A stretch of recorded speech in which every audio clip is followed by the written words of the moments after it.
पीक कर्ज योजनेची अंमलबजावणी अत्यंत काटेकोरपणे करावी।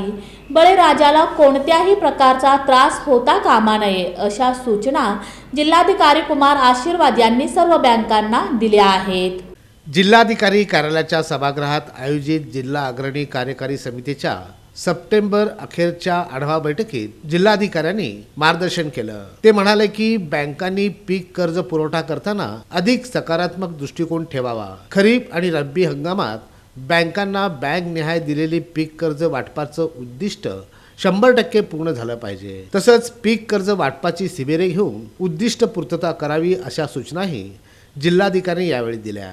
यावेळी जिल्हास्तरीय अग्रणी कार्यकारी समितीच्या बैठकीत जिल्हाधिकारी कुमार आशीर्वाद यांच्या हस्ते नाबार्ड कडून सोलापूर जिल्ह्याचा सन 2024 आणि 25चा संभाव्यता युक्त ऋण योजना आराखडा पुस्तिकेचं प्रकाशन करण्यात आलं। या आढावा बैठकीस बँक ऑफ इंडियाचे उपप्रबंधक अरुण प्रकाश, RBIचे अग्रणी अधिकारी अक्षय गोंदेकर, नाबार्डचे जिल्हा विकास व्यवस्थापक नितीन शेळके, त्याचप्रमाणे राम वाखडे, प्रतीक धनाळे, दत्तात्रय गावसाने, प्रकल्प संचालक मदन मुकाने, जिल्हा उद्योग केंद्राचे महाव्यवस्थापक संतोष कोलते, समीर मुलाणी यांच्यासह सर्व सार्वजनिक, खाजगी आणि जिल्हा सहकारी बँकेचे अधिकारी उपस्थित होते।